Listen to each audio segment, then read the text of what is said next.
Everybody, I Gunjan, welcome to all of you in this video. Today we will discuss a very important topic of science, that is life process. तो life process अगर हम describe करते हैं तो सबसे पहला topic आता है कि criteria to decide whether something is alive. हम ये कैसे बताएंगे कि कोई चीज़ जिंदा है और कोई चीज़ जिंदा नहीं है। ये बर्ड है, ये फिश है, ये हमें पता है ये जिंदा है। अगर यहाँ पे कुछ अगर वुड के बंडल पड़े होते या फिर कुछ चेयर्स रखी होती, टेबल रखी होती, तो हम ये कह सकते थे कि वो अलाइव नहीं है, ये अलाइव है। तो ये हम किस बेसिस पे बता रहे हैं वो हम इसमें पढ़ेंगे। The important criteria to decide something is alive, that is moment. अगर किसी कोई ऐसा क्राइटेरिया जो मोस्ट इंपॉर्टेंट क्राइटेरिया है जिसकी वजह से हम ये बताते हैं कि कोई चीज़ जिंदा है, अलाइव है, तो वो क्या होती है? मूवमेंट। सपोज ये बर्ड उड़ पा रही है तो इसको हम बोलेंगे कि ये अलाइव है। ये फिश अगर स्विम कर पा रही है तो हम इसको बोलेंगे कि ये अलाइव है। अगर ये मूव नहीं कर पा रही, सपोज कि इसकी डेथ हो गई, तो ये मूव नहीं कर पाएगी। इसी तरह से जिस तरह से मैंने एग्जाम्पल्स दिए थे, जैसे बंडल्स ऑफ वुड या फिर चेयर्स या फिर टेबल, तो वो सब अपने आप मूव नहीं कर पाती, उनको किसी ना किसी चीज़ की हेल्प की ज़रूरत होती है, तो वो अलाइव नहीं है, वो डेड है। All living things move without the help of external help. अब जितने भी लिविंग थिंग्स होंगी वो बिना किसी एक्सटर्नल हेल्प के अपने आप मूव कर जाएगी। अगर फिश को मूव करना है तो हम ऐसा तो नहीं है कि हम इसकी हेल्प कर रहे हैं, ये तो खुद ही मूव कर रही है। ये बर्ड फ्लाई करने में अपने आप हेल्प मतलब खुद उड़ पा रहा है, हम इसकी हेल्प नहीं कर पा रहे हैं। Some movement are easily visible by the movement of body parts. कुछ अपने जो इजीली मूवमेंट होती है बॉडी पार्ट्स की, इजीली अपने आप मूवमेंट हमें दिखाई देती है, हम इजीली देख पाते हैं। सपोज कि एक ट्री है और उसकी जो ब्रांचेस हैं वो हिल रही हैं हवा से, या फिर उसकी लिव्स हैं वो हिल रही हैं, तो हम इजीली उसको देख पा रहे हैं। कुछ चीज़ें ऐसी होती हैं जो हम नहीं देख पाते, इजीली विजिबल हमें नहीं होती है, जैसे मॉलिक्यूलर मूवमेंट। अब हमारी बॉडी में काफ़ी सारे केमिकल प्रोसेस चलते रहते हैं, जैसे कि चर्निंग ऑफ फूड और मेटाबॉलिज्म, फूड में हाइड्रोक्लोरिक एसिड का मिक्स होना, म्यूकस की फॉर्मेशन, म्यूकस लेयर की फॉर्मेशन, तो वो हमें नहीं दिखाई देती। इसका मतलब ये तो नहीं होता कि वो हो नहीं रही है, कहीं ना कहीं तो हो रही है हमारी बॉडी के अंदर। तो ये सब बातें भी, ये सब चीज़ें जो मॉलिकुलर मूवमेंट होती है वो भी ये दिखाती है कि हम अलाइव है। The molecular movement in the cell and tissue is necessary for the life process. और यही जो मॉलिकुलर मूवमेंट होती हैं ये हमारी लाइफ प्रोसेस के लिए बहुत ज़्यादा इंपॉर्टेंट होती हैं। Next one is life process. Life process are the basic process in the living organism which are necessary for maintaining their life. अब life process बहुत important basic processes होती हैं जो कि बहुत ज़्यादा ज़रूरी होती हैं life को maintain करने के लिए। The basic life process are nutrition, respiration, transportation and excretion. तो basic life process के लिए हमें ये तो ज़रूरी होते ही होते हैं कि हमें nutrition की ज़रूरत होती है, रेस्पिरेशन की भी ज़रूरत होती है, ट्रांसपोर्टेशन मतलब कि एक जगह से दूसरी जगह तक फूड को पहुंचाना, जो काम करता है हमारा ब्लड, तो वो भी ज़रूरी होती है। एक्सक्रीशन, जो कि वेस्ट प्रोडक्ट हमारी बॉडी में क्रिएट होते हैं उसको रिलीज आउट करना, वो भी ज़रूरी होता है। ये सारे के सारे बेसिक प्रोसेसेस हैं लाइफ के। फर्स्ट हम डिस्क्राइब करेंगे न्यूट्रिशन को। It is the process of taking food by the organism and it is utilised by the body for life processes. जब हम खाना खाते हैं, कोई भी ऑर्गेनिज्म अगर खाना खाता है और उसको फिर यूटिलाइज करती है बॉडी, उस खाने को एनर्जी प्रोड्यूस करेगी हमारी बॉडी, तो उस खाने को अगर हम यूटिलाइज कर रहे हैं तो उसको बोलते हैं nutrition. Next one is respiration. It is the process by which food is burned into the cell in the of the body with the help of oxygen to release energy. तो ये हमारा रेस्पिरेशन होता है। अब food हमने खा लिया, खाने के बाद उसको बर्न भी किया जाएगा, जो सेल्स होते हैं वो उसको बर्न करेंगे, उसको छोटे छोटे पीसेस में एसिमिलेट करेंगे, ब्रेक डाउन करेंगे, फिर उसको एसिमिलेट करेंगे और ऑक्सीजन की प्रेजेंस में इसको बर्न करेंगे, तो फिर हमारे अंदर जो एनर्जी होती है वो रिलीज हो जाती है, उसको बोलते हैं रेस्पिरेशन। क्योंकि खाना खाना इंपॉर्टेंट नहीं होता, उसको बर्न करना भी इंपॉर्टेंट होता है ताकि उसको यूटिलाइज किया जा सके। अब ये खाना, इसमें रेस्पिरेशन का प्रोसेस हो चुका, अब आता है ट्रांसपोर्टेशन। अब ये खाना अगर बन गया है, पूरा अच्छे से बर्न हो चुका है, तो अब ज़रूरी होता है कि उसको एक जगह से दूसरी जगह पे ले जाना। Transportation is the process by which food, oxygen, water, waste product are carried from one part of the body to the other part. अब ट्रांसपोर्टेशन में यही होता है कि जो फूड होता है, ऑक्सीजन होती है, वाटर होता है और जो वेस्ट प्रोडक्ट होता है वो हमारी एक बॉडी पार्ट से दूसरे बॉडी पार्ट तक पहुंचाना, ताकि हम, अब सपोज कि हमने खाना खा लिया, अब हार्ट को भी एनर्जी चाहिए होती है, लंग्स को भी एनर्जी चाहिए होती है, एक्सक्रीशन के लिए किडनी को भी एनर्जी चाहिए होती है। हर ऑर्गेनिज्म को खाना पहुँचाना ट्रांसपोर्टेशन कहलाता है। अब लास्ट जो हमारा पार्ट आता है वो आता है excretion, the process by which waste product is remove from the body. अब जो वेस्ट प्रोडक्ट, इतना सारा खाना खाने के बाद जो हमारा यूज़ नहीं हो रहा है, जो खाना हमारा यूज़ नहीं हो पाया है, उसको हम बोलेंगे वेस्ट प्रोडक्ट, और उसको रिमूव करना ज़रूरी होता है, जो कि बॉडी से रिमूव किया जाता है, उसको बोलते हैं, उस प्रोसेस को बोलते हैं excretion. Next one is nutrition. Nutrition is the process of taking food by an organism and its utilization by the body to build the body for growth, to repair the damaged part of the body and for energy.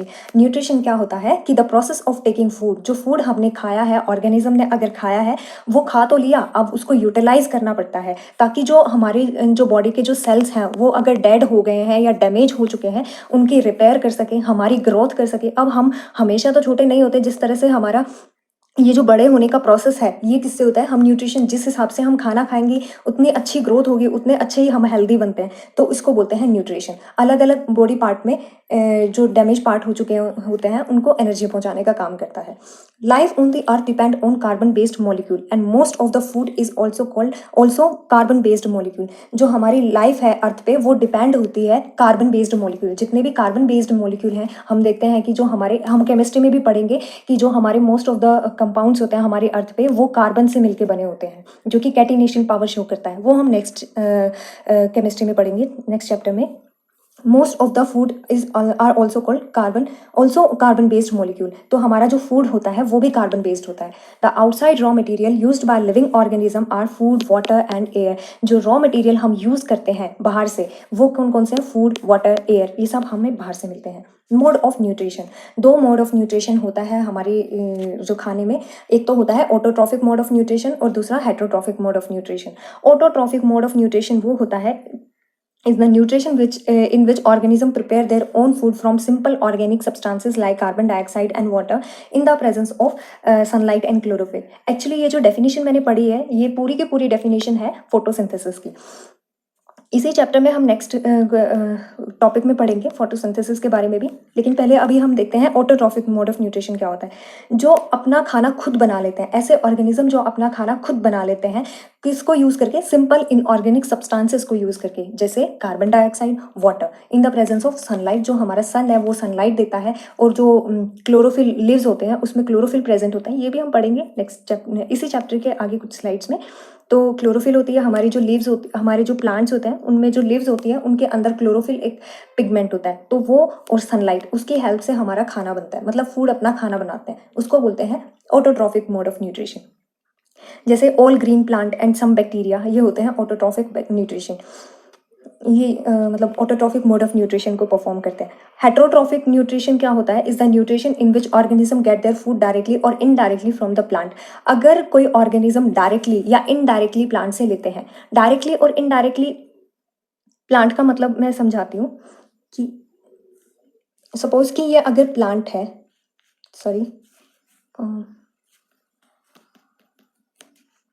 Suppose कि ये कोई plant है इस तरह से, और अगर इसको कोई एनिमल खा रहा है डायरेक्टली, तो इसको बोलेंगे डायरेक्टली, ठीक है, डायरेक्ट, क्योंकि डायरेक्ट कंज्यूम कर रही है। सपोज कि ये कोई प्लांट है और इसको खा रहा है, खा रही है कोई गोट, ठीक है, और गोट को खा रहा है लॉयन, तो ये इनडायरेक्टली हो गया। इनडायरेक्टली ये डिपेंड तो है इस पे, भले ये गोट को खा रहे हैं लेकिन गोट इसको खा रही है। अगर गोट इसको ही नहीं खाएगी तो लॉयन क्या खाएगा, ये खुद ही नहीं एग्जिस्ट करेगी, तो फिर ये कैसे एग्जिस्ट कर पाएगा, तो ये होता है indirectly. Heterotrophic mode of nutrition में क्या होता है कि जो ऑर्गेनिज्म होता है वो डायरेक्टली या इनडायरेक्टली प्लांट पे डिपेंड होते हैं।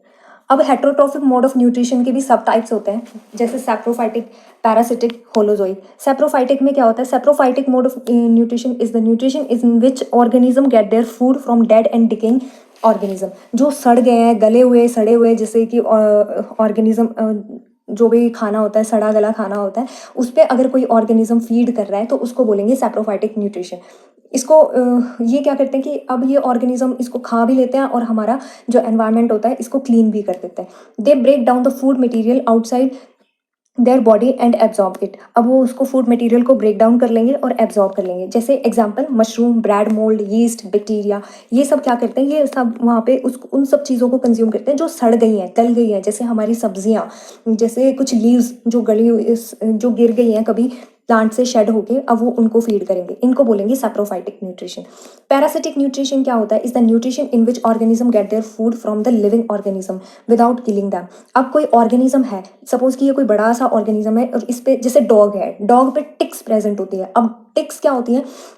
वो parasitic mode of nutrition show करते हैं, क्योंकि डॉग को वो मारती तो नहीं है लेकिन उसका खून सक करती रहती हैं।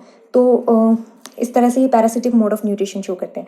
जैसे example cuscuta, orchid, lice, leeches, roundworm, tapeworm, plasmodium etcetera. तो ये सब किस में आते हैं? पैरासिटिक न्यूट्रिशन में आते हैं। होलोजोइक न्यूट्रिशन में क्या होता है कि ये डायरेक्टली न्यूट्रिशन ऑर्गेनिज्म को एंगल्फ कर लेते हैं और उसको डाइजेस्ट करके एब्जॉर्ब कर लेते हैं। एक स्लाइड से मैं दिखाती हूँ इसको। सपोज कि ये कोई फूड पार्टिकल है, ठीक है, और यहाँ पे कोई अमीबा है। तो जैसे इसको फूड पार्टिकल दिखेगा तो ये अपना जो सूडोपोडिया, ये जो फॉल्स फिट है, इसको बोलते हैं सूडोपोडिया। अब ये इसको क्या कर लेंगे? अपने सूडोपोडिया के अंदर एंटर करवा लेंगे और ये इसके अंदर एंटर कर जाएगा। इस तरह से इनका मोड ऑफ न्यूट्रिशन चलता है। इसको बोलते हैं होलोजोइक मोड ऑफ न्यूट्रिशन। जैसे अमीबा होता है, paramecium, birds, fishes, human etcetera, ये सब डायरेक्टली अपने फूड को लेते हैं और कंज्यूम कर लेते हैं।